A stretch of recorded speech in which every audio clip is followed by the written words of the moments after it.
Hey, this is Tom Kundert from Portugal.net and you're listening to the Seleção podcast. Simões bending one for Torres.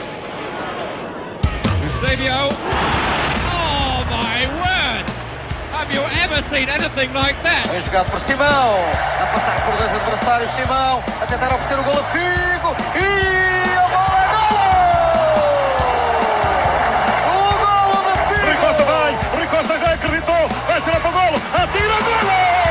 Golo! Golo! Cristiano Ronaldo, vai embora Cristiano Ronaldo! Bateu, golo, golo, golo, golo! Ronaldo! Obrigado, Cristiano! Vai Éder, chuta! Gol!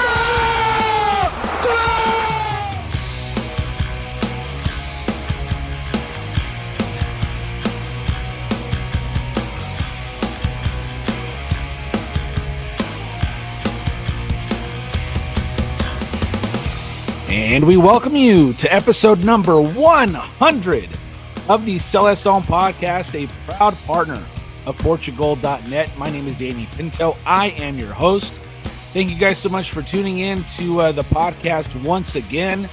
As you can hear from my voice, we're recording this on Wednesday, June the 11th. The final was June the 8th, and my voice is still sounding like this. Lots to get excited about 3 days ago as our Seleção become the only two-time Nations League champions, beating Spain 2-2, and then going obviously to PKs, winning that 5-3, and just an amazing Sunday for everyone who wears the colors of the Seleção, whether you be a player or a fan. We are going to have Tom Kundert from Portugal.net. I swear to God, this voice is, I think, only going to get worse, but stay with us, folks. He was at the final in Munich, and he will have a bunch of insight here as to how everything went down in the final between the Iberian neighbors, the first ever senior final between Spain and Portugal, and how Portugal pulled off what many consider to be an upset, and I think that's kind of why it meant so much, I think, this time. But we'll get into all that in just a few moments. But a reminder that you can follow us on Twitter, on Instagram at SeleçãoPod, Facebook.com/SeleçãoPod. You can email the show, seleçãopod@gmail.com. Please bookmark the website, seleçãopod.com. Bookmark the website, Portugal.net. And of course, if you are watching us on YouTube, make sure you like the episode, subscribe to the pod, get your notifications on the pod, and of course, if you're listening to us just audio wise, one, I apologize for the voice. Two, make sure you are subscribed to the podcast on whatever podcasting platform you are using. Whether it be Apple Podcasts, Spotify, etc. Episode 100, we are here.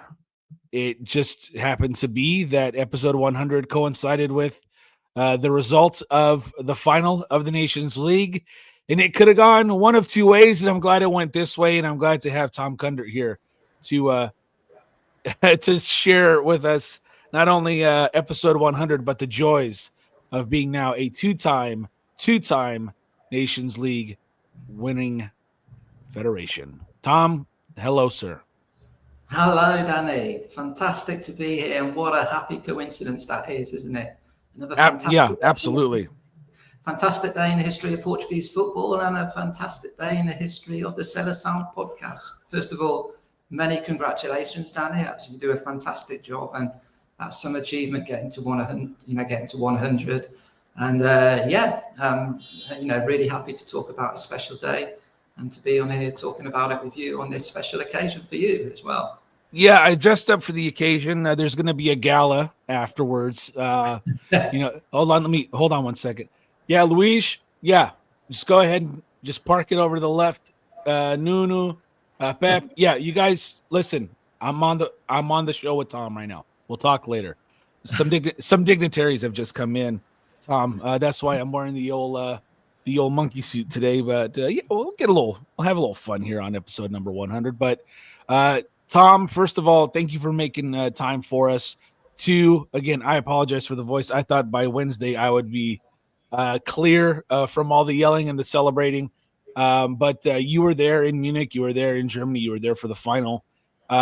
Just your just kind of initial thoughts of what you saw from this Seleção team that many thought would not be able to do what they did on Sunday. Yeah, well, first of all, I have to say I don't know if my voice is going to be much better than yours because a lot of the last few days, especially Sunday night, of course, just celebrating and probably abusing my vocal cords in one way or another. But yeah, what an amazing finale to this tournament, and what an amazing 4 or 5 days if you think about it. I mean, if you told most Portuguese fans, I'm sure that if you told them you're going to beat Germany in Germany after going behind, then you're going to beat Spain, probably the best side in the world, international side of the world now. You're going to do that in 5 days to win the tournament. I think most people, would have thought you're maybe not crazy, but they would have thought it was a little bit of a long shot. It's possible. But and we're so used to to getting our hopes up and being disappointed in these big games. But I think the way that Portugal won these games, they were 2 evenly matched games, I'd say. Obviously Portugal didn't overwhelm their opponents. They're never going to do that to opponents of this quality. But the fact that they won the 2 games and they won them, I think, fair and squarely, just shows what a really fantastic leap I think Portugal have taken over the last few years. And I think you can really truly say now they are one of the elite teams in world football. I think we can finally, I think this is really significant because I think we can finally kind of shed that inferiority complex and say, yeah, we're a good team. Maybe we're causing upset. And like you rightly said, for the final, most people had Spain as favourites. But, perhaps in the future, now that, people won't think that way, or at least really see Portugal not as a dark horse to win the tournaments, these big tournaments, but maybe as a genuine threat. So, yeah, fantastic. That's just a long way around to say absolutely brilliant few days of football for Portuguese football. Yeah, and when we had Eric Vieira on episode 99 after the Germany win, and I mentioned to Eric that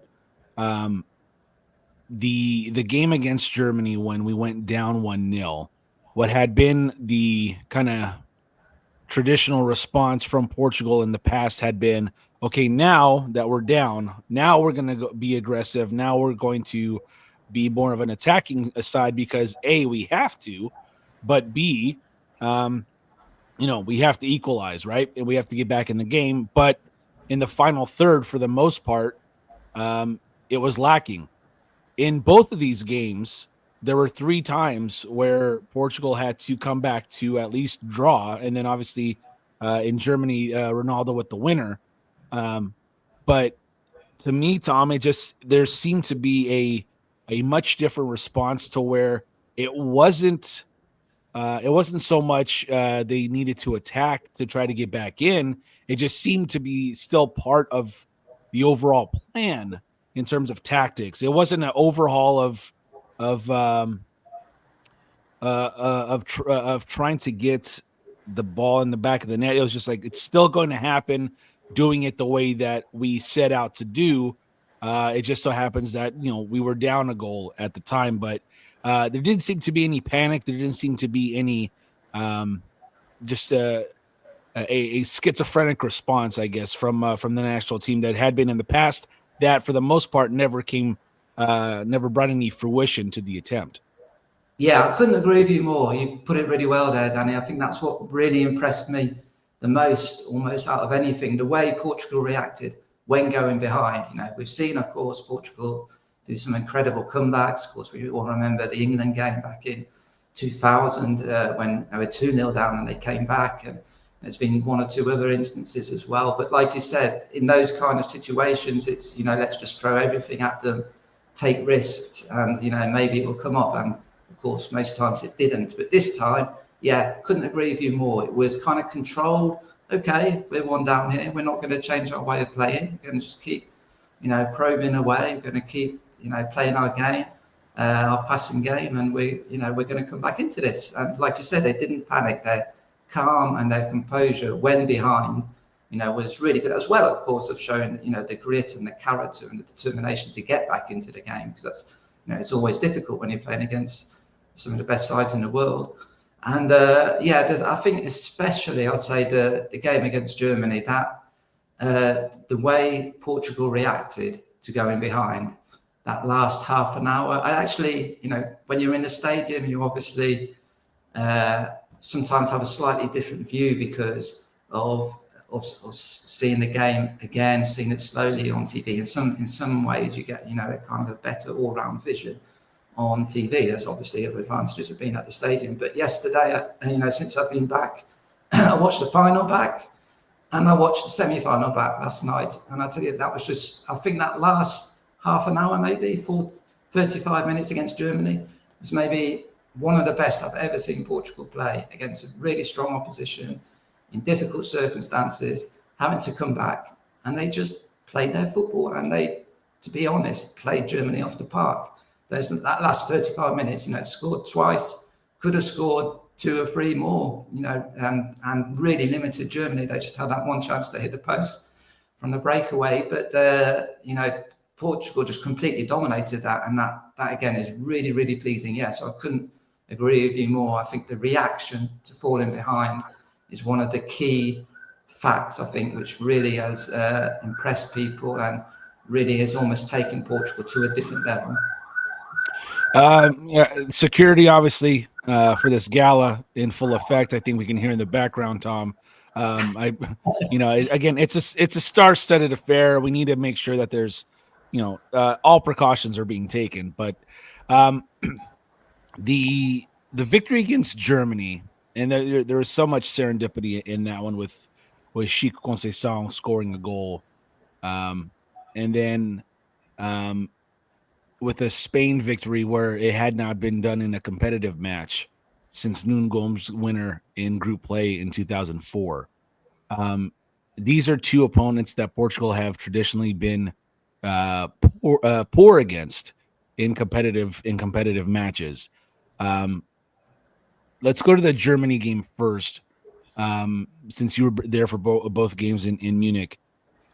What was the sense that you got from either fans, from seeing the team on the pitch, and what was the sense there of how they came back, and what the feeling was after that match heading into the match against Spain? Yeah, well, like I say, I think we could say 50 minutes into that game. So they scored right after half time, didn't they? So they were leading.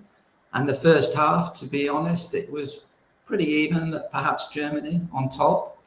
And then they scored. And I think most people's opinions, I wouldn't say they lost faith, but they probably thought, most Portugal fans probably thought, okay, this is pretty much what we expected, come on, we're still in this, let's still go for it. But the expectation was probably that, this may be it for Portugal. They may not be making it to the final. And then, like I say, the way they reacted, I think that just gave everybody such a boost. The way they reacted, mainly from the moment they made the 3 substitutions, of course.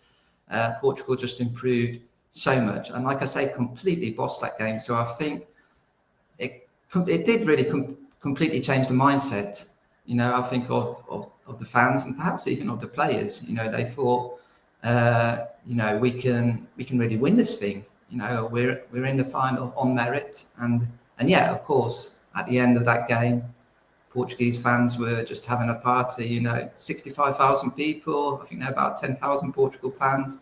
To be fair, as soon as we equalised and went ahead, they pretty much outsung the German fans. Yeah, Tom, you mentioned being at the stadium, watching it from home.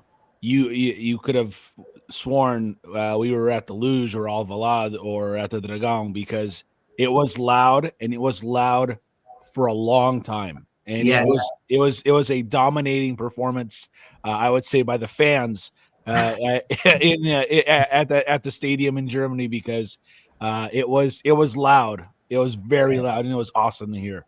Yeah, it was, and also I have to say the German fans we talked to afterwards, obviously, in much greater numbers than the Portuguese fans. It's one of the reasons actually we decided to, me and a group of same group that went to the Euro, decided to return. It's because we enjoyed Germany so much, debunking a lot of those stereotypes about Germans not being very friendly or something. Super friendly people in my experience, and very fair-minded as well. And not just after that match, but also in the days afterwards. They saw us in our Portugal shirts. They said, "Oh, congratulations, well done. Yeah, you deserve to win, no doubt about it. You were the better side. Good luck in the final." So, yeah, I think it changed perceptions completely of the Portuguese fans, and I guess everyone else watching that. Yeah, Portugal can really, our team to be taken seriously.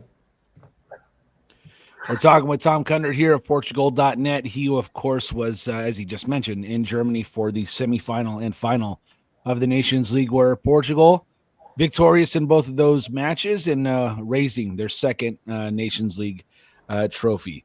One of the men of the hour, for either good or bad, the way you look at it, was Roberto Martinez heading into this semifinal. And there had been multiple reports on multiple occasions that his job pretty much was in jeopardy, that perhaps his job was already decided, or his fate was already decided, no matter how this Nations League went.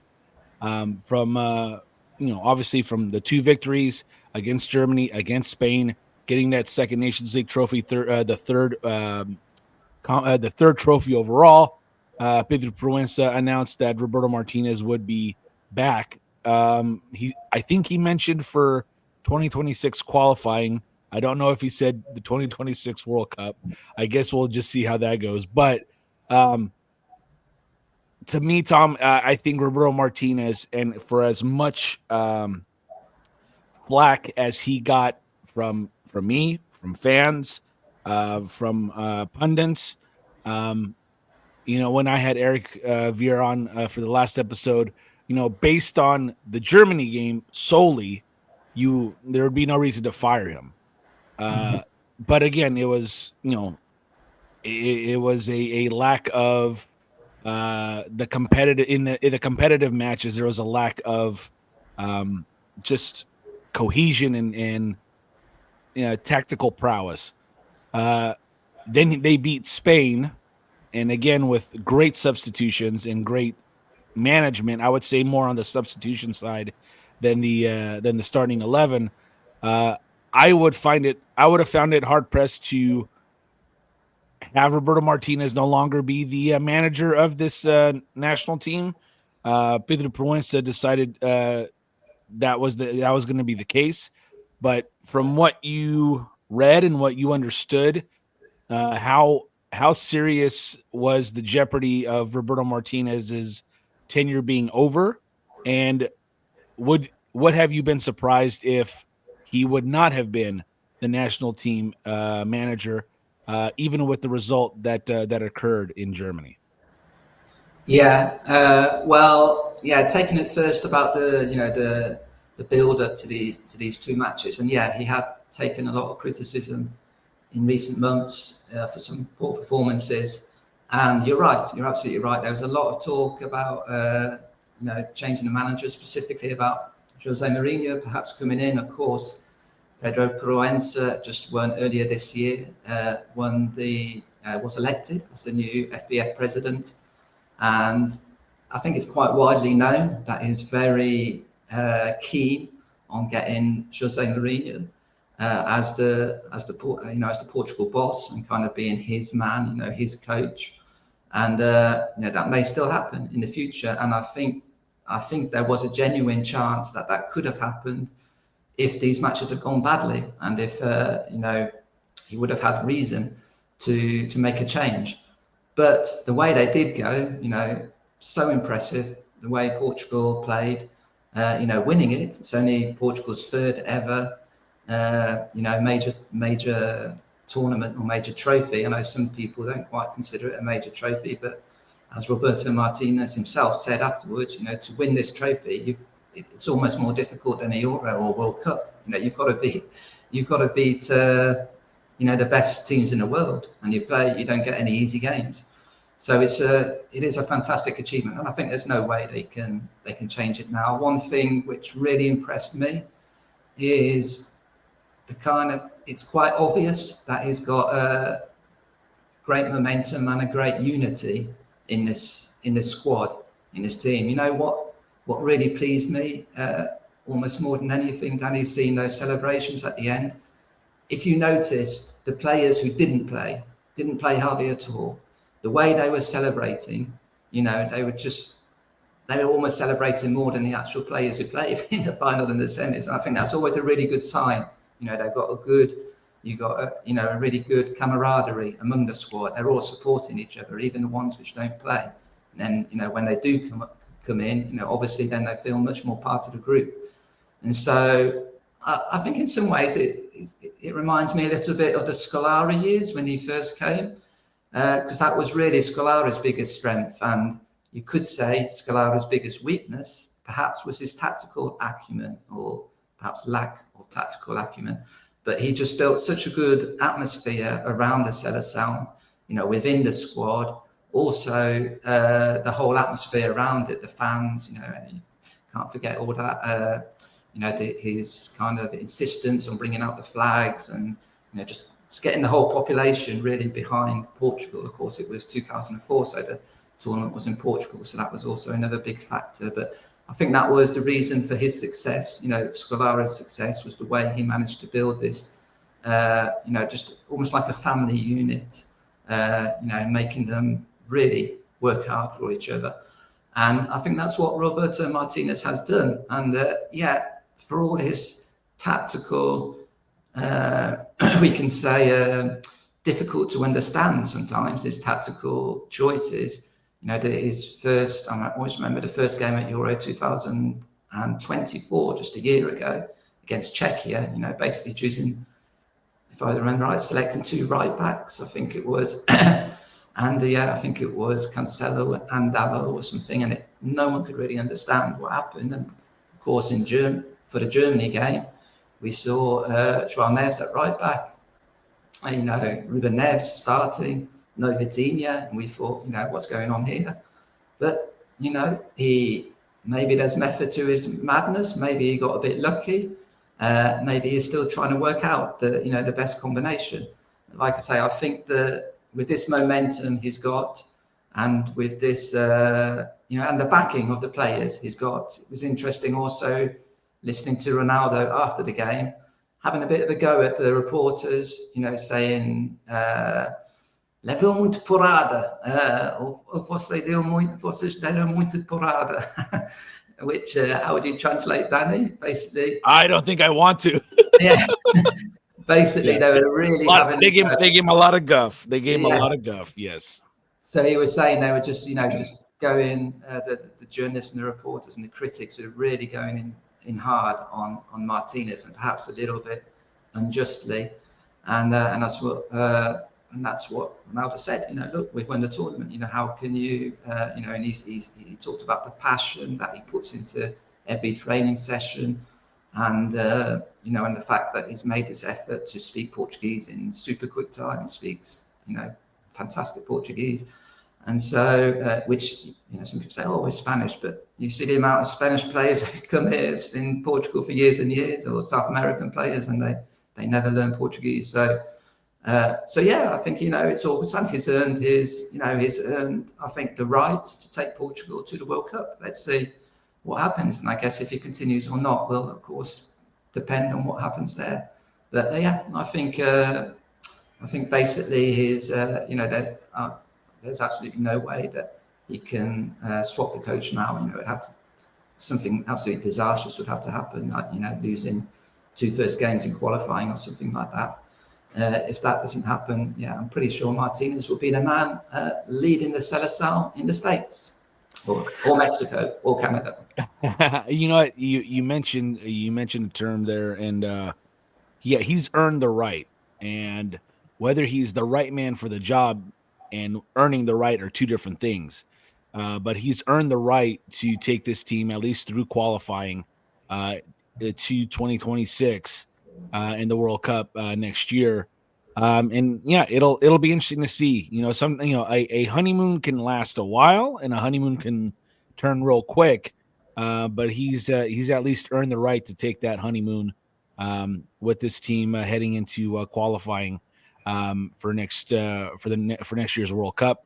Of course, Portugal's group include in qualifying include Armenia, Hungary, and the Republic of Ireland. I would say to be fair and to be respectful, not the hardest road to get to World Cup 2026. And again, similar to the road that we needed to get to the Euros, the group itself, not hard. Obviously, Roberto Martinez will be judged by the tournament next summer, given that Portugal will hopefully qualify.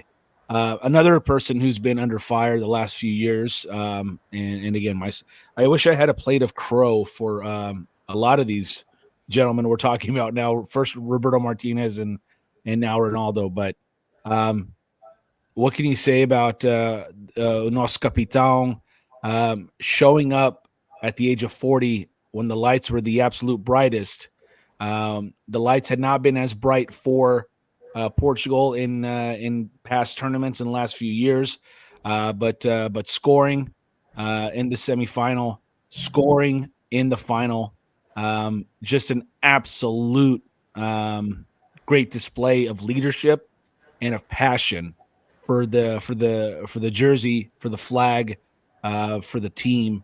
I've been very critical of his usage. I've been very critical of the fact that he's at his age, where not even so much his age, but just the football that he's playing isn't the top-notch football. Playing in Saudi Arabia, he's not the player that he was of the past. But I would say, I'm not going to say he turned back the clock in this semifinal and final, but he showed that class stays forever on the field. And Tom, I was tickled with excitement seeing Ronaldo play the way he did in these two matches in Germany. Yeah, for sure. It was fantastic, wasn't it? I think, you're completely justified, and everyone who did criticize him is completely justified in doing so, because, it had got to a stage where he did look like a problem. There's no point trying to hide that or try to mask it. But I think that's another thing which is really pleasing about these games, especially. You can see he's really well integrated into the team, as well as the goals, of course. The team said that they seem to, treat Ronaldo or integrate Ronaldo or combine with him a little bit differently than they had in the past, where, the common accusation, perhaps justifiably, was the whole team was kind of centered around trying to feed Ronaldo, basically playing. And this wasn't the case in these two matches, was it? He was just like another player. He dropped back a lot, quite a lot, a lot of good combination play. And yeah, most importantly, he was there, wasn't he? He was there when he needed to be, in the right places, to score those two goals, to set the goal in the final as well. A really good goal that really shows you, that he has still got it, I think. Yeah, the adjustment he made on the ball. Yeah. I don't know if there. I mean, it wasn't an impossible adjustment, but it was an adjustment that shows his class, shows his quality still. Yeah, exactly. Basically, if a chance like that comes up for Portugal, I think you'd still pick Ronaldo. If you said, okay, who can beat Absolutely. me? No disrespect to Jota or Ramos. I think they're great players and they're going to have a big future, I think, also for Portugal. But if you said if you could choose one player to have that chance, it would be Ronaldo, and he proved it again. So yeah, and also it's another kind of nice situation about where Ronaldo is right now. Is for years and years and years, of course, he was our main threat, and he was, double, triple marked, and people said basically shut down Ronaldo and he shut down Portugal. Whereas now, of course, nobody believes that's the case at the moment. It's not the case. Portugal have got multiple threats who, younger, more hungry, different style of game. So Ronaldo's just one more. So that's also perhaps why he did score those goals, which perhaps in the past, Germany would have put 2 men on him and, would have completely shut out those chances. So, it's looking good. I still think they're legitimate questions, about the way he has been used by Martinez in, for instance, Euro 2004, especially, I think, playing every minute of every game, especially that nothing game, the third game. Was it against Georgia? I can't remember. Yes. Yeah, it was against Georgia. Third game against Georgia, when, Portugal were already through. I think they'd already even guaranteed first place, didn't they? Yes. It just made absolutely no sense to tire out Ronaldo. You saw now Ronaldo played 2 high-intensity games, 90 minutes, and at the end of the second one, he was done. He had to come off before extra time. And so I think there's no way he's going to be able to play every single game, and certainly not every single minute of every single game. Hopefully, if Portugal go far in the World Cup. So there's questions there that he has to be managed correctly. But this tournament just showed he can still be a big asset to Portugal, which is all we want, isn't it? There's no doubt he's playing next summer. Injury pending, obviously, but there's no doubt in your mind that his swan song will be next summer with this national team. Yeah, for Portugal, I think so. I think he'll call it a day. Whether or not he'll call time on his career, I've got my doubts because, of course, he's always got this. He's got a certain record. He always says he doesn't chase records, but he's got about 60 odd goals to get to 1,000, and I think he's got his eye on that record, to be honest. And even Ronaldo, I think he won't be able to do that in one season, obviously, but probably will be able to do it in 2 seasons. So what a story it would be, Danny, wouldn't it, for Ronaldo if he could go out winning the World Cup, and that's all the great sporting stories, Michael Jordan, the Last Dance. Absolutely. Yeah, even though I know it pains a little bit Portuguese fans to say it, but Messi winning the World Cup last year, you have to say he's one of the greatest players of all time, and it was. Although we have to say it through gritted teeth, that was actually a great sporting moment as well, and it would be great if Ronaldo could do the same, this year, and it would just be, I'd say cement his reputation. There's no point saying that, silly saying that. He's got his reputation's completely untouchable if he never kicked a ball in his life again. But if he did manage just to put the cherry on the top with a World Cup, and that would just be the most amazing thing, isn't it? I think we'd have to finish the podcast there and then, Danny. Yeah, we just might. Let's talk about the Nations League this iteration. I'm gonna try to tie this all together here in terms of Ronaldo as well. But in 2019, in its first iteration, there were national teams, there were European squads that took the tournament as seriously as another tournament would be. Hindsight, Portugal did that. It was a full squad. There are other squads that used the Nations League as a bona fide friendly kind of tournament. As we sit here 6 years later, and now we've finished the 4th edition of this tournament. The tournament itself is still not the Euros. It's still not the World Cup, but it's certainly gained in terms of echelon and in terms of status, because I'll tell you this, Tom, had Spain won, they would have been the only 2-time defending or the 2-time winners. They would have been lauded for winning another international trophy. So for me, and I think it coincides with the fact that Ronaldo is at the very end of his national team career. This meant so much this time. And I think maybe the manner in which we won, where we came back twice, we won in PKs. We beat Germany for the first time in 25 years. We beat Spain in a competitive match for the first time since 2004. Everything against us, and I think it was just the prototypical Portuguese success story of overcoming and doing what many thought we couldn't. And I think for me, the tournament has higher value. So when you win it, it means more. And I just think the manner in which we as either Portuguese citizens or Portuguese descendants, how it's always a kind of Portugal versus everyone kind of mentality. I think it couldn't have gone any better for the story that is Portuguese football. Yeah, I agree with you. I think it could be, well, maybe, when we talk about the history of Portuguese football and we're looking back in years to come, we could look at this as a real turning point. I always think that the second time I've mentioned it today, that game against England in 2000, I think that was quite a big turning point because, we actually beat a top side.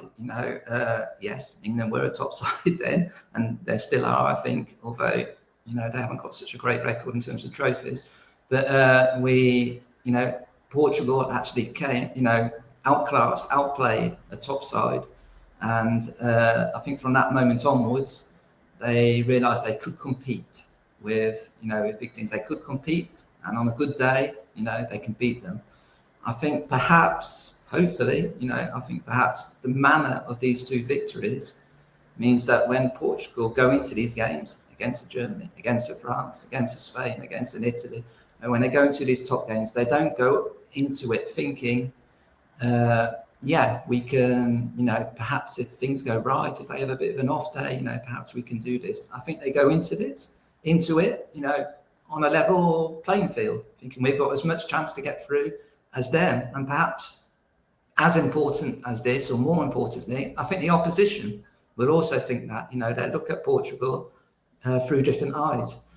So yeah, it was a fantastic, this really did mean a lot, didn't it? And I know what you say, Danny. It was funny before the game. Again, Ronaldo was saying, tenho saudades de levantar troféu. And then it was, because him personally, of course, he hasn't, his career's winding down. Al Nassr, I think they had quite a poor season. And, for a guy who's used to winning trophies, team trophies, individual trophies, just, virtually every season or every year, it was, he just said it, he misses that feeling. And for Portugal, of course, that one thing also people forget sometimes is these big international tournaments, any international tournaments, they don't come around very often and there can only be one winner. So this always, sometimes when some Portuguese fans really complain, we should be doing better, we should be getting to the final, we should be winning, we've never won a World Cup, it's very, very hard to win these tournaments.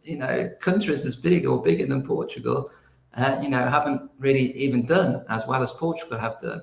So I agree with you. This did feel a bit different. This did feel extra special, I think, winning this tournament. And like I say, hopefully, I think, because for years, Portugal have had now for years some of the best players on some of the best teams in the world. So if you think about it, they really should be one of the best national teams in the world. But perhaps it was a psychological question. Perhaps it's just a historical question. And Mourinho's famous rant at Manchester United, what was he saying? Heritage, wasn't it? So it's heritage, the heritage. It's a heritage club, yes. Yeah. But he was right. What he was getting at is that the heritage of a team does influence, I think the result. Why do Real Madrid just win, season after season? You see them. Quite often they're not the best team, but they end up winning. It's something to do with the history of a club and the consistent history and success of a club, or in this case of a nation. I think would just lead naturally to more success. So yeah, let's hope this is really, it was a fantastic few days, and maybe we'll be looking back on this in years and saying that really was an important victory for Portugal. Yeah, perhaps another turning point in the history of this federation. Let's go back to the PKs. For me, Tom, and this is meant with no disrespect to Ruben Neves, but I thought the absolute moment where I really thought, oh my God, we're really going to do this, was obviously the Diogo Costa save on Morata. The save happens after the fourth round is over. Portugal is up 4-3. The viewing party, and we had I did my first ever viewing party for the pod for this final, and we were at our festa here in Sacramento, and the bar is full when we're watching everything, and I've seen the reaction to the save, and I've seen the reaction to Ruben Neves PK, and from my understanding, he had never taken a PK in competitive. Was that I thought it was so loud in the bar. I don't even know. Never mind. Doesn't matter. But how was it at the stadium again with the Portuguese supporters with the PK save compared to Ruben Neves icing it for the Portuguese victory? Yeah, that's interesting, Danny. I didn't know that. Perhaps it's true. We'll have to check that if he's taken a penalty. I must admit, I think I was quite confident, and I think the Portuguese people were quite confident. Sometimes you can tell the way the player walks up. Maybe this is just in hindsight, of course. Could have all gone wrong, but I was quite confident because, of course, it's a great dead ball, set piece taker, isn't it? That's one of the strongest parts of his game. Very good at free kicks, very good at placing those long balls, and also it's an experienced player.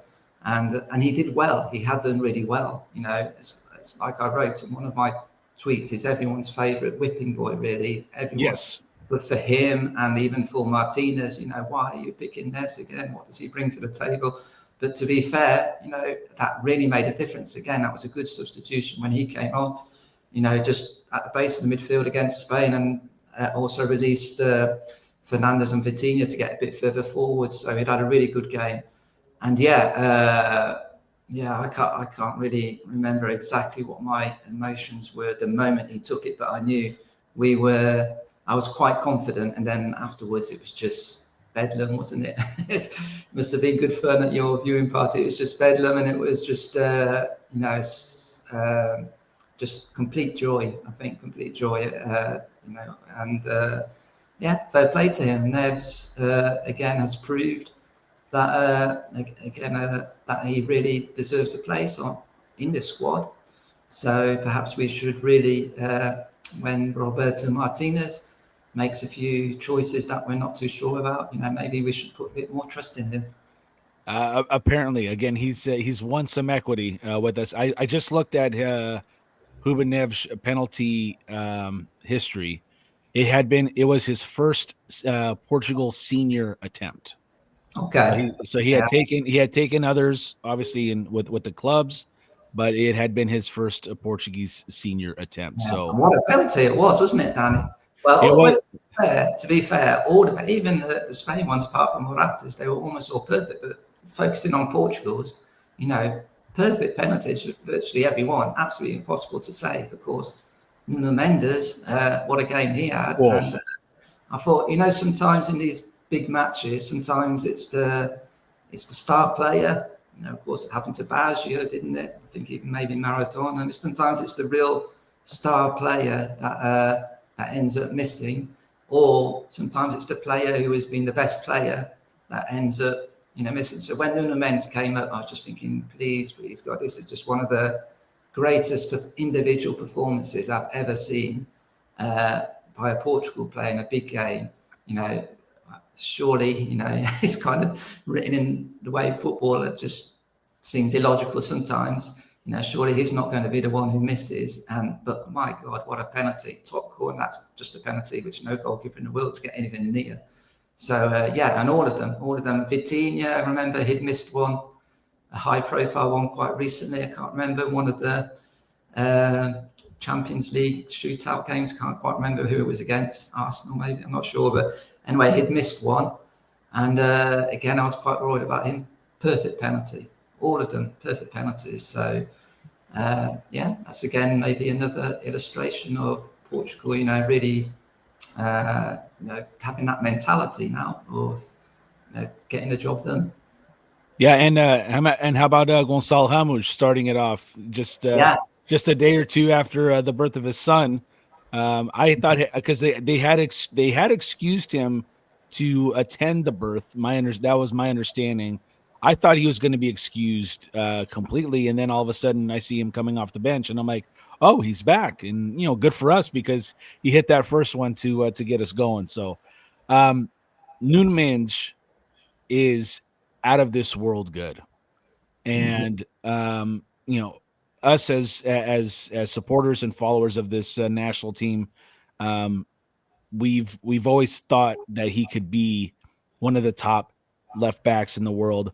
I'm not going to go with the hyperbole that he is by far the best left back in the world. There are a lot of. Go on, Danny. Go for it. No, I've said enough things that I have to sometimes walk back and listen. I wouldn't. It's not that I would be going out on a ledge here, but he is so important to this national team, and he is now such a huge part of the success of this national team. A goal and 2 assists in the final or in the semifinal and final. Listen, I think Lamine Yamal may very well be the best player in the world right now in terms of and I think and someone mentioned to me if he wasn't playing at Barca, if he wasn't playing for Spain, would we be saying that? And I think you mentioned something to the similar to like I think where you play and who you play for sometimes will adjust the spotlight of the player. But I'm telling you, and I've loved all the memes and I've loved everything about it, him, Nuno Mendes carrying Yamal in his pocket the entire time. There's even one where he's carrying Yamal as a baby. I mean, that Nuno Mendes to me, that was a performance where it's like, okay, here's maybe not the next one because that's a lot of pressure to put on him, but here's a guy who's going to be one of the staples of this national team for the next decade. And I thought it was just an unbelievable performance by him. Yeah, absolutely. I don't think I have to take off my sporting bias to talk about Mendes because everyone saw it. I mean, look at the scarves I have in the back right here. They end in Fika, if you see it. So, I to me, when it comes to I don't have red or blue or green when it comes to this national team. Yeah. Some of us have to be impartial, Tom. Yeah. But so as a sporting fan who saw him, come to. Burst on the scene. He was just 17 that first year of Ruben Amorim, first full season when Sporting won the league, and we saw then what a great player he was. But and of course, so good that he got sold after just one season to PSG. But even I never believed that he'd get to the levels that he showed on Sunday especially, and. Yeah, what can you say? Just absolutely unbelievable. I agree with you. I think Lamine Yamal has been incredible to watch this season. I think it doesn't matter who you support. It's what he's done, especially in the Champions League and those games against Real Madrid. In the Spanish Cup and in the league games, absolutely incredible. And people say, I think it's true. He's doing more at 17 years of age than Cristiano Ronaldo did, than Lionel Messi did when they were 17 years. So it's quite frightening to think how good he can become. But yeah, and that just makes Mendes' performance even better. I mean, it's incredible, isn't it? We were all a bit worried, I'm sure, by Yamal in the final, saying, this kid could just could destroy us, basically, could beat us on his own. And at the end of the day, So it's directly, Mendes against Yamal for the match. It was Mendes who was doing all of the attacking, who was causing much more. Yeah, absolutely. Yeah, and quite often, taking the ball off Yamal and then setting off on, a run of his own, or setting Portugal on their way. So yeah, absolutely unbelievable performance by Mendes from the attacking point of view, also from the defensive point of view. I mean, I don't know if you remember, straight after Portugal scored the second equaliser, so Ronaldo's goal, Spain went straight on the attack again. Pedri, some really good play. He was clean through. Basically, I thought, I had a really good view of that right behind. I thought, here we go, we're going to forward that behind again. Brilliant saving tackle by Mendes to deflect it out for a corner. Stopped almost a certain goal there. And so, yeah, and then I think the thing with Mendes, he's always had this incredible physical capacity, incredible stamina, strength, speed. His speed from a standing start, just for that second goal, the way it was just a little body sway, and he was away from Yamal and the other defender. I forget his name now. He was just way off the line, crossed it for Ronaldo, and so I think the thing which has made him a little bit different from what I've seen of him this season, I think it's confidence. Confidence. He's just so confident now. He knows when he gets on that ball, basically he can beat anyone. He can beat anyone with his speed, with his touch, with his strength. He can beat anyone, and he knows that now. So he uses it. He uses those attributes to the best effect. And so, yeah, I agree with you. I just we just all pray that he has had injury problems in the past, and hopefully those are completely behind him. And we just all pray that he's going to be as good as he is now, or as fit as he is now in 1 year's time, because it makes a huge difference to Portugal without a doubt, having him in the side. We've been very fortunate, I think, in the last 15, 20 years to have as many world-class players as we do have and have produced, and seeing them, kind of flourish right now with this generation of Portuguese football. We start from the back with Diogo Costa is a world-class, probably top 5, top 10 world goalkeeper in the world, likely on the move this summer. You have a linchpin in Nuno Mendes in the back, who is by all intents and purposes one of the best left backs in the world. We have still Ronaldo in the at the front in terms of attacking, in terms of the forward position, but that midfield right now, I don't know. And this is all respect to guys like Rui Costa and Luis Figo, because right now in this generation, and maybe I should say that because it's not a comparison really between both of those players, but in this generation, it's been a long time, maybe since Luis Figo, that I've seen, or maybe since Deco, that I've seen a midfielder play with such confidence and with such poise, like Vitinha plays when he's on the field. Mm-hmm. There's, to me, like, Chico is a very important part of the future of this national team. I just don't know if we can have Chico go 90 minutes the way he plays, because he is balls out. I'm going to attack you. If it doesn't work, I'm going to come at you again. I love that.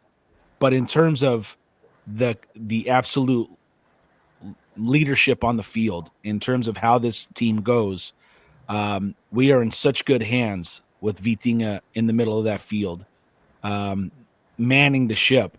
That again, it's just another reason to be so excited about the future of this national team, when it was always, for the last, I would say, half decade, maybe decade, it was Ronaldo and who. We have a who, we have a multiple amount of who, for a lack of a better term, and Vitinha is right there with him. And if he has himself another good summer with this FIFA World Club Cup, whatever the hell they're calling it, I mean, why wouldn't he be a top 3, maybe even a top choice for the Ballon d'Or this year? Yeah, I think that's a reasonable shout. Yeah, for sure. Again, I think it's like I say, maybe this change in mentality. Hopefully, this change in mentality, which this triumph could trigger. Just players who fully believe or know within themselves they are the best, or they are among the best. And it's interesting, Vitinha, because Sean Gillen wrote a fantastic article during the season when I think it was before they were playing Liverpool, and there was an interview with an ex-Wolves teammate of him, Brazilian player Marçal, and this Marçal said he was talking to Vitinha, so this would have been about 3 years ago, and at this stage Vitinha wasn't even getting in the Wolves side. Nuno Espírito Santo was the coach at the time, but he was hardly playing. And it was coming towards the end of the season, and he said, Marçal was saying to him, what are your plans for next season? And he said, Vitinha said to him, I'm going to go back to Porto. I'm going to have a fantastic year. I'm going to be transferred to one of the biggest sides in Europe. And that's what I'm going to do. That's my plan. And Marcel said, he just kind of looked at it. He said, look at this guy. He's can't even get in a Wolves team. And, he's saying he's going to be playing for one of the best sides in the world. But I think that shows you his mentality. And that was when he was at a low ebb in terms of his playing, or his standing in world football. And he knows, he fully trusts his ability to get to the very top. And what do you know? 2 years later, 3 years later, it's exactly what happened. And yeah, I can only guess that his omission from the starting lineup in the first match against Germany was because of they'd just played the Champions League, hadn't they, a few days before, and then he went to Paris for the celebrations, and he came back, so probably wasn't in the best of conditions, because he's got to be the first name. Basically, he's got to be the first name on the team sheet, hasn't he? He's so good. When he came on, helped change the game against Germany, and then in the final, absolutely brilliant again. So. And I think it's a good comparison you make with Deco, Danny, in some ways, because Deco was such a kind of smooth, skillful player, but what was quite unusual about him was, as well as being so technically gifted, so skillful, he just worked and worked and worked. He was such a hard worker, and it's exactly the same with Vitinha. You look at the stats at the end of the game; he's one of the players who runs the most on the pitch, and so he's humble enough. And that was another quote which I liked at the end of this game, when he was saying, it's so tough playing against Spain because they just steal the ball from you and it's almost impossible to get it back. So he said we just had to work so hard, and that's what he did, isn't it? And that's what the whole of the Portuguese team did, really. So as well as being in themselves so technically proficient and among the most skillful, best players in each position, those midfield players, they're all hard workers. Him and Fernandes and Bernardo Silva, they're similar in that they're really technically proficient, but they all really, really work hard, and that's just a perfect combination, isn't it, for a really, really strong team. Midfield's always, I think, the most important sector of the pitch in any team, and so having Vitinha there is again a fantastic asset for Portugal. Tom, I was I heard everything you said. Believe me, I heard everything you said. But what I was trying to scroll through was an email that you sent me in the fall of 2018, and it was an invitation to be part of Portugal.net.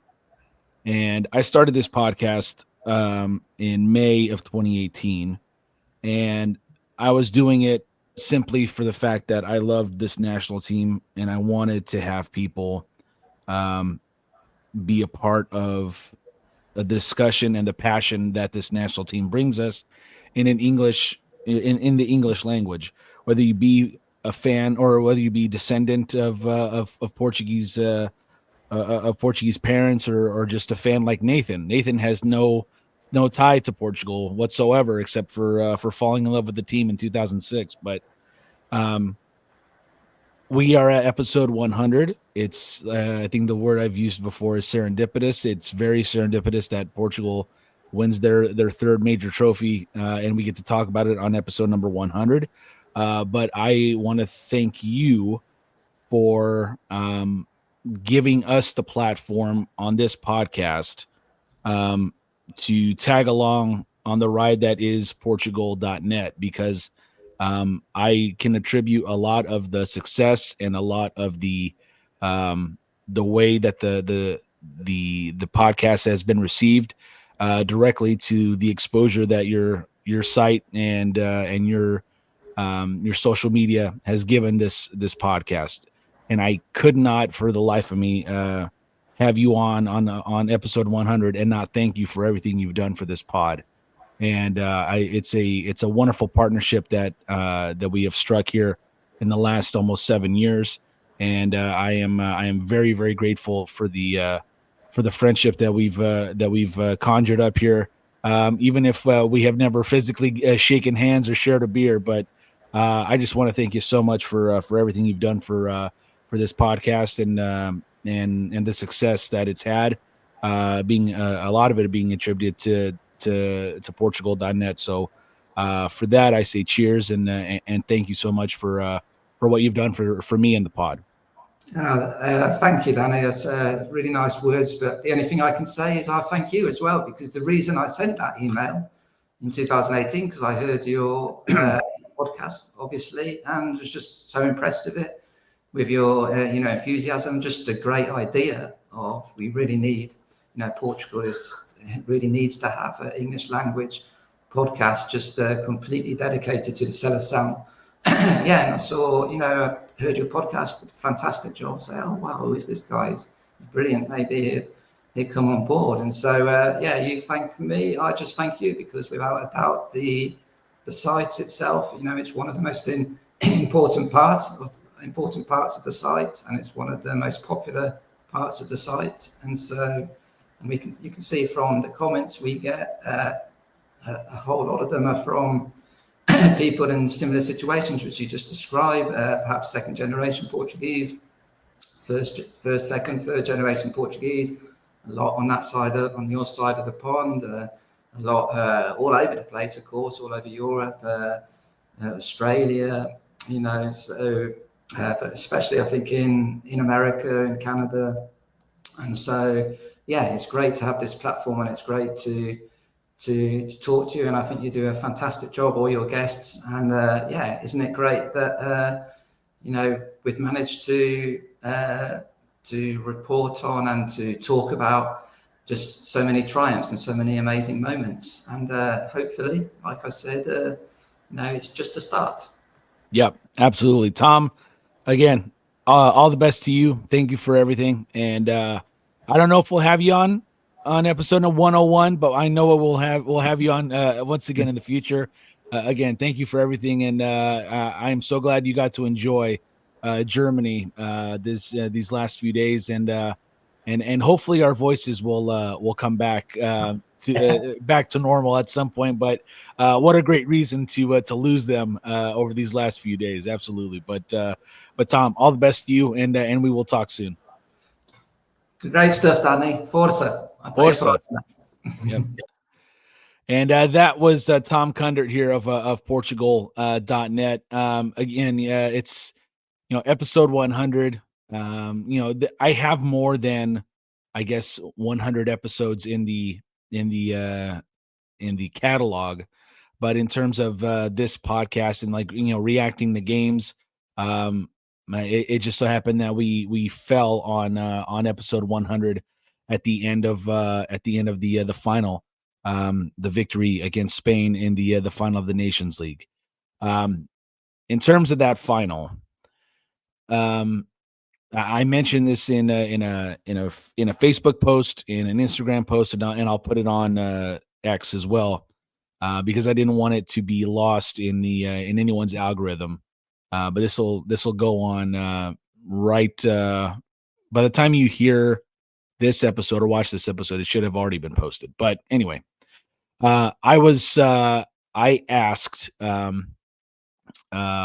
friend Brandon Azevedo who is the younger brother of one of my best friends in the world, Nelson.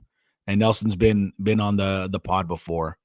But I asked Brandon, who was the vice president of the Sacramento Holy Spirit Festa that we had just this past weekend. I asked him on Thursday, following the win against Germany, or day after, whatever it was. But I asked him, "Hey, man, do you think it'd be okay if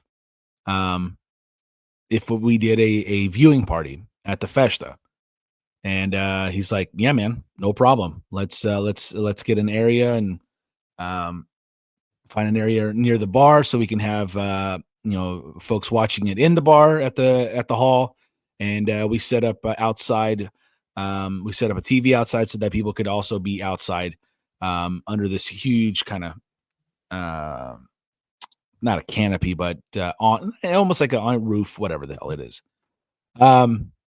So Sunday comes and we're setting up, and I want to thank Brandon for allowing us to set up during the festival, like where like the parade and Misa are about to begin, and all of a sudden there's this Yahoo with a microphone talking about the game, and all that to say, I want to thank everyone who helped me with the setup.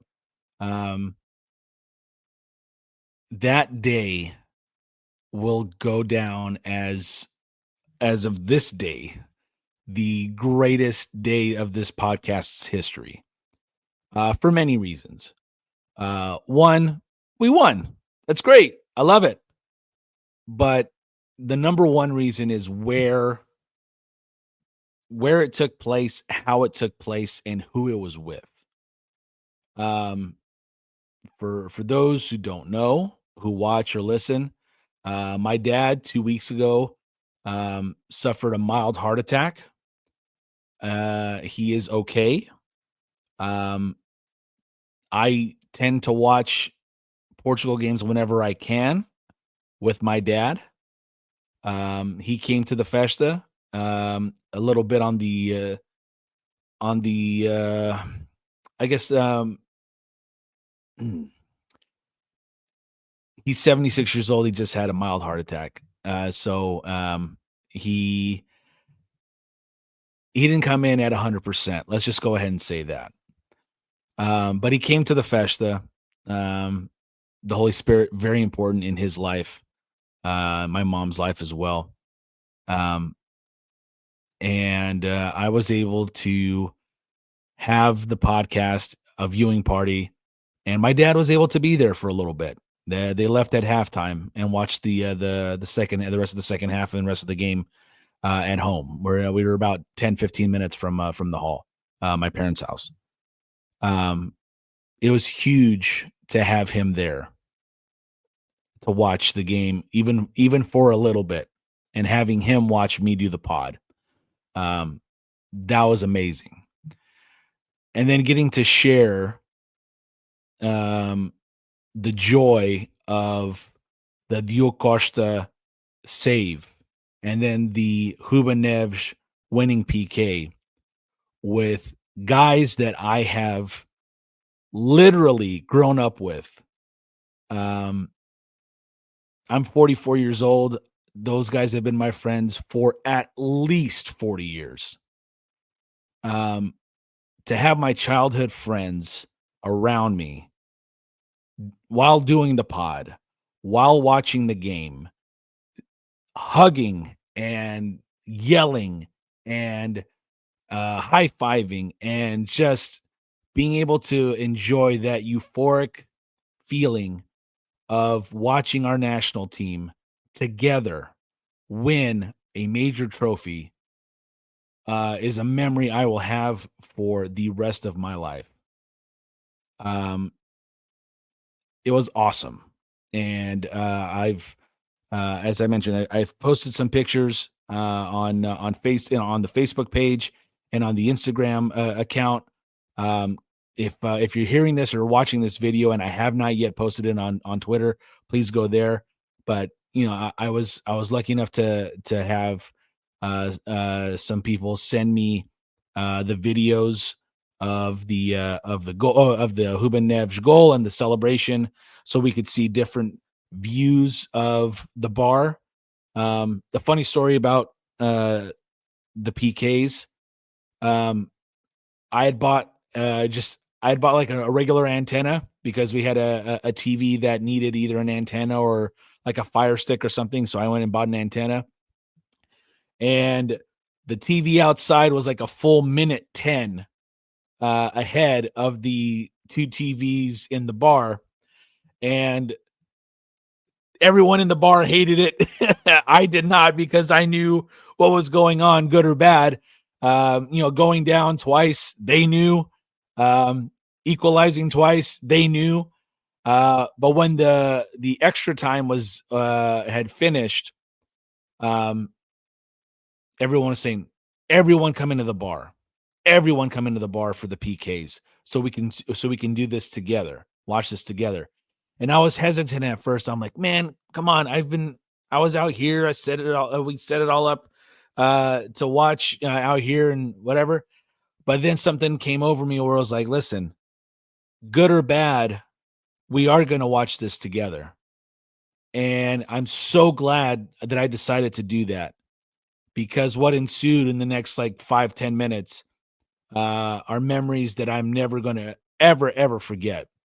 So I'm hoping that everyone who's watching or listening was able to have something like that this past Sunday, because it was unbelievable to experience what I experienced doing this pod, and doing it where I did it with who I did it with. It was just surreal, and I'm still on a high. The voice is completely shot. I don't know how I'm going to yell Força Portugal at the end of this episode. It's probably going to sound a little suspect, but I promise the passion is there. But yeah, Sunday was amazing for so many reasons, and it goes back to Tom's support of the pod. He mentioned the guests. I mean, I never thought I'd have some of the guests that I've had on this podcast. Again, this all started as a passion project. I wanted to do a pod for people like me. First, second, third generation folks who,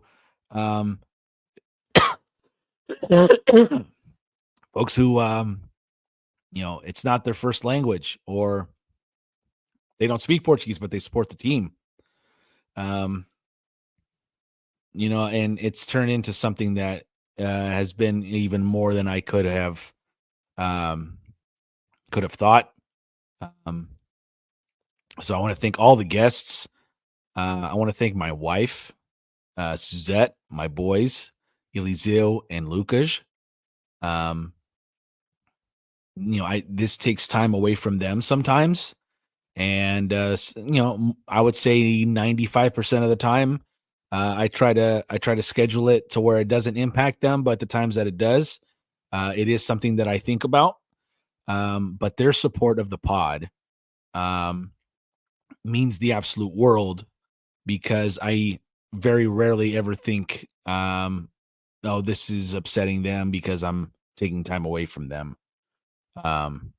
They love it that I love it, and what I get out of it.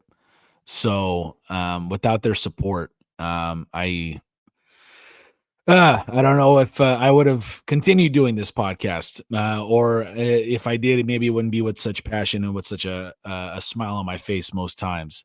The viewing party doesn't happen without my sister. The Wi-Fi at the hall was spotty at best, so she brought a Wi-Fi adapter. I don't know what the hell it was, but it got us through the broadcast. Choppy at times, but better than not being on. So to my sister Sandra, Thank you very much. I want to thank more people, but I don't want to forget anymore. I don't want to forget anybody else. So I will stop there, but just thank you for everyone who helped out on Sunday. But to you guys, the listeners, the viewers, the folks that follow the show on all our social medias, the guys that the fans that interact with me, good or bad. I am okay with disagreeing. It's what makes this even better. Eric Vieira in the last episode, when he was agreeing with me, he's like, this isn't really good pod. But, sometimes we agree on stuff, but then sometimes we don't, and it's okay. But the thing that was one of the reasons why I started the pod was I wanted to connect with other people who shared the same passion that I did. And that too has been met with such higher expectations than I ever thought. Your support of this pod and our interactions are a huge reason why it's still going. As you hear, my voice is also going. But this pod physically happens because of me, but it does not happen without you. So I want to thank everybody who's been with me either from the beginning, from the middle. If you're just joining us for the first time, weird. I don't always wear a suit, but it is episode 100. But just thank you for everyone who has been on this ride so far. And to paraphrase Tom, we're just getting started. We're just getting started. But thank you to everyone who has been so kind to me regarding this project and who's been such a supporter of this project. It's things are easier to do when you have people behind you, and whether it's supporters of the pod, whether it's your family, whether it's your friends, whether it's whomever, things are easier to do when you have support behind you. And I can't thank you guys enough for all the support you've given this podcast. So cheers to episode 100. Let's go 100 more, and more and more. And now that we've done this Nations League thing twice, and now that we've, it all started with the Euro in 2016. I mean, what a great way to end the decade or the 10 years since 2016 with lifting up another trophy next summer in the United States. How wild, dude. If we're able to do that, what I experienced Sunday, while still memorable, will be something, will be a blip on the radar compared to the celebration that could happen in about a year's time if Portugal is somehow able to win the World Cup. So with that, I'll leave you with a huge thank you. Grande obrigado, grande abraço a todos. And just thank you for everything. So this has been episode 100 of the Seleção podcast. We are a proud partner of Portugal.net. My thanks to Tom Kundert of Portugal.net for joining us on episode 100. And as always, I'm going to try it here, folks. Força! Oh, no. Força, Portugal! I tried.